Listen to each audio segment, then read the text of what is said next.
Hi, this is Grandma Laurie. Our story today is Sneaky Pete and the Boingy thing. Hey Pete, said Reggie, his older brother, the new neighbor next door just put up their bird feeders. We should check it out. I think I smelled a different kind of seed from what Mom puts out. Sneaky Pete looked at Reggie. He had seen the neighbors working on their yard, but he hadn't seen the new feeders. After a minute of pondering, Pete said, "Let's go!" Reggie and Sneaky Pete had to stop as they scurried up and down several trees to the neighbor's yard. It was a sight to behold. Dozens of bird feeders were hanging from trees and poles. Some had birdseed in them. Some were just pretty. "Which one do you want to start with?" asked Reggie. "Why don't you just get the ones hanging from the trees? See which ones really have seed in them and which ones are just for show," Pete said. Reggie nodded and set out to investigate the situation. Pete, in the meantime, went to the ground. He knew he could easily get up the pole in Mom's backyard, so this one should be a cinch. He approached the pole and sniffed it. It smelled funny. Oh well, he thought, just get climbing. Pete started to climb the pole and found he was sliding down. Every time he thought he was making progress, he would start sliding again. What was going on? That was annoying. Pete sniffed his hands. It smelled like cooking oil. The neighbor had oiled the poles, so Pete and Reggie couldn't climb it. Darn it! Time for another plan. Sneaky Pete looked around and saw there was a small tree next to the feeder on the pole. He decided to climb the tree and jump over to the feeder. That was it! Pete had to hold tightly to the tree. His front and back legs were still greasy from the cooking oil on the pole.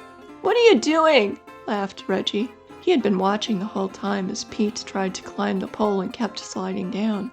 "What does it look like I'm doing?" Pete said, rather annoyed. "I'm trying to get to this bird feeder." Reggie laughed again.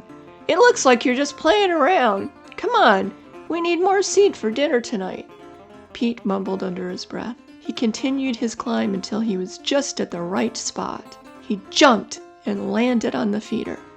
Just as Pete was letting out a sigh of relief, he felt himself slowly going down toward the ground. What? The neighbor had attached a Boingy thing to the top of the feeder. The Boingy thing was being pulled down by Pete's weight until he reached the ground. He let go, thinking now he could grab a ton of birdseed, but the feeder snapped right back up. Well, that's not right, Pete thought. Pete tried several more times with the same result. As he jumped on the bird feeder, it would slowly move down, then snap back up as soon as Pete let go. "Well, forget this," said Pete.